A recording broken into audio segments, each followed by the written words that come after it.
Hi నమస్తే, welcome to our channel. Sajjala Bhargava Reddy ప్రస్తుతం social మీడియాకి సంబంధించిన పలు కేసుల్లో అయితే ఆయన ఇరుక్కున్నారు. ఆయన ఎవరో మీ అందరికీ సపరేట్గా చెప్పక్కర్లా. ఎవరైతే సజ్జల రామకృష్ణారెడ్డి ఉన్నారో అతను తనయుడు. ఆయన గత ప్రభుత్వంలో జగన్మోహన్ రెడ్డి గారికి సంబంధించిన సోషల్ మీడియా కన్వీనర్గా అయితే ఆయన ఉండడం జరిగింది. అయితే ఐపాక్ టీమ్ కానీ ఇవన్నీ కూడా స్లోగా సజ్జల రామకృష్ణారెడ్డి గారిని అడ్డుపెట్టుకుని స్లోగా పార్టీలోకి వచ్చిన దగ్గర నుంచి కూడా సోషల్ మీడియా విభాగానికి మొత్తం కన్వీనర్గా ఉండి ఎవరిని తిట్టించాలి, ఇటు చంద్రబాబు నాయుడిని తిట్టించాలా, లేకపోతే లోకేష్ని, లేకపోతే పవన్ కళ్యాణ్, ఎవరు ఈ ముగ్గురిని ఏ రకంగా తిట్టించాలి, ఎలా తిట్టించాలి, ఈ అబ్యూజ్డ్ లాంగ్వేజ్ అంటే చాలా దారుణమైన పదజాలాలు ఉపయోగించి ఈ సోషల్ మీడియాలో యథేచ్ఛగా విచ్చలవిడిగా పోస్టులు పెట్టడం జరిగింది. గత ప్రభుత్వంలో ఈ సజ్జల భార్గవ రెడ్డికి సంబంధించిన చేసిన విషయాలు సోషల్ మీడియాలో అంతా ఇంత కాదు. మీకు వైఎస్ఆర్సీపీ పార్టీకి సంబంధించిన సోషల్ మీడియా ఎంత పవర్ఫుల్లో అందరికీ తెలిసిన విషయం. ఎందుకంటే వాళ్ళు ఒకే విషయాన్ని ఒక టీమ్ గా ఏర్పడి పైనుంచి కింద దాకా ఆర్గనైజ్డ్ గా ఒక వ్యక్తిని టార్గెట్ చేశారంటే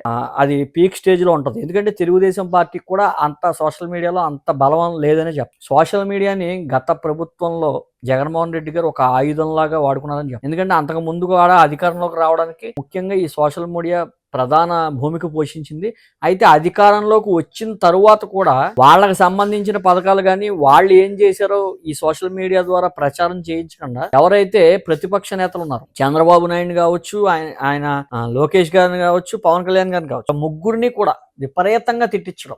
ఎటువంటి పోస్టులు అంటే ఈ రాంగ్ కరెక్ట్గా సరైన అడ్రస్తో కాకుండా వేరే ఈమెయిల్ ఐడి క్రియేట్ చేసి, దొంగ ఈమెయిల్ క్రియేట్ చేసి, క్లియర్ కట్గా ఒక వ్యక్తిని టార్గెట్ చేసి విపరీతంగా బూతులు ఉపయోగించడం, కుటుంబ విషయాలు బయటికి లాగడం, అసలు పర్సనల్ అటాక్ ఏంటంటే విపరీతంగా చేశారు. ఇందులో ప్రధానంగా ఈ సజ్జల భార్గవరెడ్డి కీలక పాత్ర పోషించినట్లుగా అయితే ఆరోపణలు వినబడుతున్నాయి. అదేవిధంగా మంగళగిరిలో ఒక కేసు నమోదైంది. కేసు నమోదైన తర్వాత 41 నోటీస్ తీసుకున్నారు.